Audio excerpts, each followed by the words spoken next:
À présent, on rentre encore plus dans le vif du sujet en évoquant le thème de l'unicité de Dieu. Et donc, on va essayer de développer ce point-là, et ça fait aussi le pont avec ce qu'on a vu plus tôt. Donc, ici, plus particulièrement, le point argumentatif, c'est que en confondant du coup le créateur et la créature, donc en attribuant des qualités divines aux êtres créés, et à l'inverse, en attribuant des caractéristiques qui sont humaines, donc qui sont propres aux créatures, au créateur. Et bien, en faisant ça, on va venir effacer la frontière fondamentale qui définit Dieu même. Et quand cette frontière disparaît, eh bien, même le mot Dieu, en lui-même, il perd son sens. Parce que justement, on vient de dispatcher cette fameuse divinité dont on parle.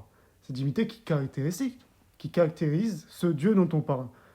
Et donc, il n'est plus intègre, en fait. D'autant plus si on le personnifie avec des caractéristiques qui sont totalement humaines, eh ben, on vient, de par ça, on vient l'assimiler à sa propre création. Ce terme de divinité, d'ailleurs, n'est pas anodin. Et c'est ici très intéressant d'en parler, de le définir. Car si on pose la question suivante, qu'est-ce qui rend Dieu unique? C'est-à-dire en quoi consiste en fait sa divinité? Qu'est-ce que c'est sa divinité? Pour qu'elle ne soit partagée par personne, pour qu'il soit réellement unique. Et au final, dire qu'il n'y a qu'une seule essence divine. Donc qu'est-ce qui fait de Dieu Dieu? Si Dieu est à l'image de l'homme, comme lorsque vous représentez le Fils et le Père, et que cette description est divine, alors dans ce cas, on est tous divins. On partage également ces qualités-là. Mais si ceci est la divinité, donc qu'est-ce qu'un être divin? Qu'est-ce qu'un être plutôt non divin? Qu'est-ce qu'une entité, quelque chose, une figure représentée qui ne serait pas divine dans ce cas-là? Donc vous voyez que, comme ça, en fait, de cette manière-là, on vient perdre tout sens. On vient vraiment tout mélanger. Et ça ne sert à rien de venir distinguer les deux plans en disant que la divinité reste quand même immaculée. Car, dans tous les cas, vous venez d'assimiler la créature au créateur. Donc, dans le même temps, vous êtes capable d'affirmer que Jésus, qui est homme, est aussi Dieu, mais du coup, s'il est créé et créateur, limité et sans limite, divin et humain, donc tout ce qui serait comme ça à l'opposé, intouchable, mais quand même sur un autre plan souffrant, euh, donc ça ne touche pas sa dignité, ce que vous prétendez. Ça ne fait pas, ça ne vient pas toucher, ça ne vient pas causer du tort à la divinité, à l'intégrité divine. Donc vous dites qu'il y a deux natures distinctes, mais dans une seule personne. Deux natures distinctes, mais dans une seule et même personne. Or, si ces deux natures partagent la même existence, la même entité, le même être en fait, eh ben la frontière est déjà abolie. Ce n'est plus Dieu d'un côté et l'homme de l'autre, mais un seul être qui va être composé des deux natures, composé des deux. Et c'est précisément cela, l'association dont on vous parle. Cette assimilation-là, pardon, cet anthropomorphisme. Donc, vous n'assumez pas les implications de vos dires. C'est affirmer une chose, mais ne pas assumer ce qui vient en conséquence, en fait, les implications même. Donc, si vous n'assumez pas de reconnaître ces implications, alors dans ce cas, dissociez totalement les deux natures. Dissociez les deux natures qui sont dans une seule et même figure. Et dites qu'il est juste humain, et non pas divin. Mais en fait, ce terme-là de divinité que j'ai utilisé, il désigne quelque chose d'encore plus précis en islam. Donc, d'encore plus précis lorsque on va l'évoquer en islam dans notre religion et qu'on va essayer de définir et de le développer voilà, concrètement. Et donc, justement, concrètement, ça va désigner quoi? Ça va désigner eh bien, toutes les spécificités et tous les droits exclusifs d'Allah. Et c'est cela sa dignité ici. Parce que dignité, c'est vulgairement dit. Qu'est-ce qu'on veut dire par là? C'est un terme. Bon, chacun va pouvoir avoir sa propre définition. Mais on va devoir, forcément, à un moment donné, s'accorder sur les définitions, sur les termes qu'on utilise. Et donc, quelles sont ces spécificités? Quels sont ces droits exclusifs? Si on dit qu'Allah est unique et que sa divinité est une seule, donc une seule essence, hein, nous aussi on dit ça, et ben en quoi ça consiste? Et là, vous êtes servis car on a bel et bien des définitions bien claires. Alors Allah il dit dans ce verset-là, traduction rapprochée, donc la référence est Surat Maryam, verset 65, il est le Seigneur des cieux et de la terre et de tout ce qui est entre eux. Adore-le donc et sois constant dans son adoration, lui connais-tu un homonyme. Donc j'aurais pu tout simplement citer directement le point que je voulais développer, mais j'ai préféré apporter ce verset-là qui est vraiment clair et qui va nous servir de fil rouge du coup. Alors, donc, première partie du verset, c'est qui dit il est le Seigneur des cieux et de la terre et de tout ce qui est entre eux. Et bien, de par ça, on va pouvoir comprendre que eh bien, Allah il est monothéisé, donc on l'unifie de par sa seigneurie. Des synonymes de seigneurie, c'est également la souveraineté ou la suzeraineté d'Allah. Voilà, donc c'est le monothéisme de la seigneurie d'Allah, sa souveraineté sur toute la création, sur en fait tout ce qui est en dehors de lui, tout ce qui n'est pas lui.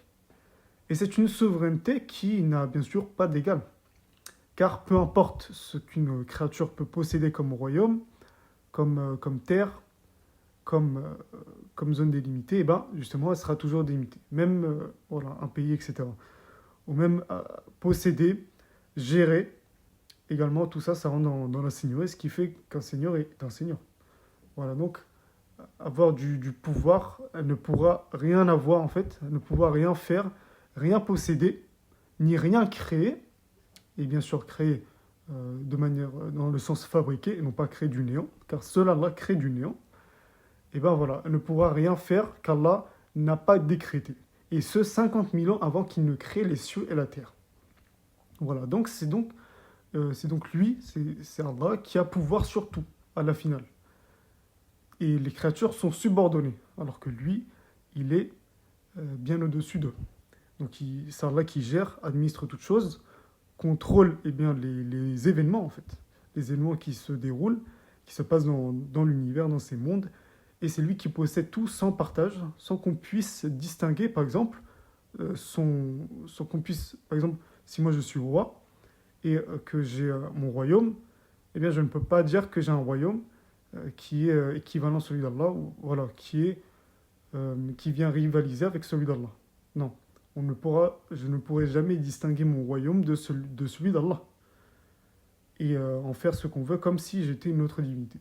Non, c'est Allah qui vraiment a la possession absolue, la royauté absolue, a le pouvoir d'organiser son univers comme il l'entend et aussi peut créer du néant, du coup. Voilà. Allah, il crée à partir du néant, mais il ne va pas créer comme nous, on crée. Voilà. Ça aussi, c'est également une frontière qui existe entre le créateur et la créature. Donc nous, on ne peut pas créer ce qu'Allah crée, et Allah ne crée pas ce que nous créons. Voilà. Et donc, l'autre partie du verset, c'est adore-le donc et sois constant dans son adoration. Et là, en fait, comme c'est venu dans l'exégèse, c'est donc pour dire qu'on doit unifier Allah. On l'adore, mais on l'unifie également. On l'unifie dans son adoration. En fait, c'est pour dire le monothéisme de l'adoration. Nous, on l'appelle le monothéisme de la divinité. Le monothéisme de la divinité, parce que ça consiste en ça, la divinité. Et je vais d'abord développer, et vous comprendrez à la fin. Donc on l'adore, mais la manière de l'adorer, c'est l'adorer lui seul absolument. Et ça, on est d'accord, parce que de toute façon, dans tout le cas, vous appelez également ça l'adoration, et le terme plus technique, c'est la latria. Voilà, donc latria, c'est adoration. Sauf que nous, c'est vraiment encore plus précis, on a une autre perspective à nous de l'adoration. Ce n'est pas juste donc une servitude du seul vrai Dieu. Ce n'est pas juste servir le seul vrai Dieu, mais bel et bien l'unifier dans absolument toute adoration, de la première à la dernière, à travers notre cœur, nos actes et nos paroles. Donc, absolument toute adoration. Et voilà, c'est au détail, on peut dire. Ce n'est pas vague, ce n'est pas en vrac non plus, ni vague ni en vrac, mais c'est bel et bien voilà, chacune de nos adorations qui doit être vouée à Allah exclusivement. Donc c'est vraiment conscient.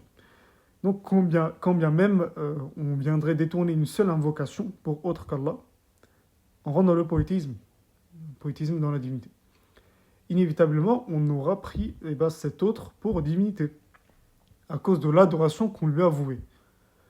Et justement, c'est là où je voulais en venir, une divinité, c'est ce qui est adoré en fait. C'est ce qui reçoit un culte, ce qui fait l'objet d'un culte, et non forcément ce à quoi on attribue une partie de la seigneurie, ou la seigneurie tout entière.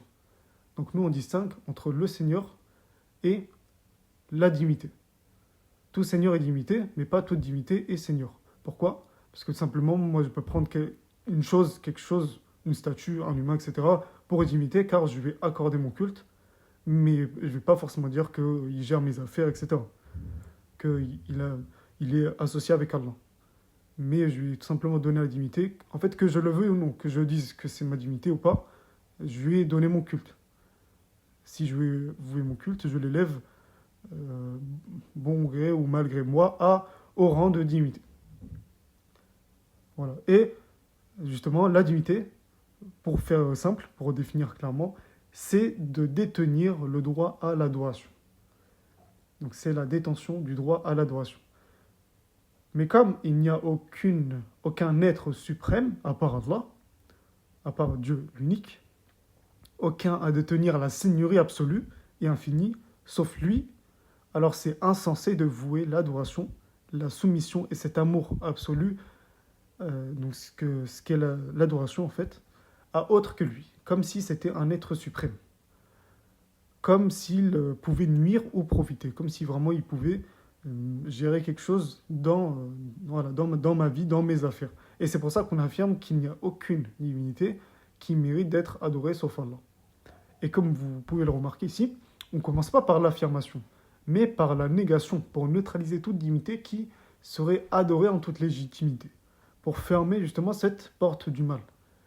Et pour enfin affirmer maintenant l'exception unique qui est Allah. Donc de dire, sauf Allah, le Seigneur des mondes. Et comme j'ai dit, il ne suffit pas de reconnaître le Seigneur des mondes. Ça ne suffit pas de le reconnaître comme vrai Dieu. Et derrière, continuer de vénérer nos saints comme bon nous semble, car toute la divinité appartient à Allah. Il n'y a pas le moindre soupçon de divinité qui serait appartenu par autre que lui. Non, Allah, il l'a en intégralité. Et donc, s'il a toute la divinité, il possède également toute l'adoration. Le droit à l'adoration, c'est lui qui l'a exclusivement. Il n'y a pas quelqu'un qui aurait le droit, une partie de la divinité, une partie de l'adoration, où on pourrait dire il mérite quand même qu'on le vénère à ce stade-là. Non, toute la divinité appartient à Allah. Et donc toute l'adoration appartient à Allah. Le seul fait de détourner donc une adoration, c'est déjà avoir donné un égard à Allah. C'est pas de vouer toute l'adoration qui fait qu'on l'a élevé à un rang d'égal, comme si c'était Allah lui-même. Non. Le seul fait de détourner une seule adoration, c'est déjà avoir donné un égard à Allah dans son droit. Et si c'est un autre type de polythéisme, alors on aura donné un égard à Allah dans cette autre catégorie-là de polythéisme. Donc là, on en a déjà vu deux. Deux catégories dans lesquelles on doit monothéiser Allah. La divinité et la seigneurie. Et enfin, le dernier niveau de monothéisme, qui est souligné par cette partie-là du verset, lui connais-tu un homonyme? Voilà, donc, c'est quoi cette dernière catégorie? C'est la catégorie des noms et attributs d'Allah. On le monothéise de par ses noms et attributs d'Allah, et attributs, car c'est spécifique à lui. C'est spécifique à lui. Voilà, et c'est ça en fait, c'est ça qui nous intéresse ici. La description d'Allah est spécifique à lui. Donc quiconque la détourne ne serait-ce qu'en un seul point, alors il l'a associé. Et quels sont ses attributs? Ils ont été rapportés dans notre religion. Le fait qu'Allah, par exemple, possède la science absolue, le pouvoir total, la domination suprême sur l'univers, le fait de tout entendre, de tout voir, etc. C'est souvent des attributs que les gens, en général, qu'ils soient musulmans ou non, considèrent comme divins, considèrent comme étant à Dieu. Et ces noms aussi nous ont été rapportés. Il suffit de lire le Coran, par exemple, le Coran, pour les connaître. Et ce sont des noms qui sont également propres à lui, bien sûr. C'est sa description. Mais assimiler Allah à sa création, c'est aussi du poétisme dans cette même catégorie. On vient de dire, par exemple, que ma main, eh bien, elle est comme la main d'Allah. Elle est identique à la sienne. Elle lui ressemble. Ma main ressemble à celle d'Allah. Et c'est comme si je disais, en fait, j'ai la main d'Allah. Et ma main a des ressemblances avec celle d'Allah. J'ai des caractéristiques à lui. Des caractéristiques à lui. Il semble juste évident, après avoir dit ça, que prétendre qu'Allah soit telle personne, par exemple, je dis que cette statue-là, c'est Allah, je ne dis pas qu'il existe d'autres Allah, mais pour moi, Allah, c'est cette statue, eh bien, ce n'est pas juste une erreur, mais on vient en fait de donner la seigneurie, on vient de donner, oui, la seigneurie suprême, la divinité et les noms et attributs divins à une créature. Donc on a vraiment confondu entre le créateur et la créature. Car Allah il dit dans ce verset-là, traduction rapprochée toujours, rien ne lui ressemble et il est l'audient, le clairvoyant. Il n'y a rien qui ressemble à Allah. Donc on ne peut pas venir l'assimiler à ces créatures, car on sait déjà que rien ne lui ressemble. C'est une ressemblance, c'est que dans le nom de l'attribut, par exemple. Allah va avoir une nom, bien sûr. Il va avoir d'autres attributs comme la création, etc. Mais ça, c'est bien sûr, c'est un point commun avec les créatures, car nous aussi, on a un attribut, on va dire, de création. Mais est-ce que dans la réalité de cet attribut-là, il y a une ressemblance? Absolument pas. C'est là qu'il y a toute la différence, car la réalité derrière est totalement différente.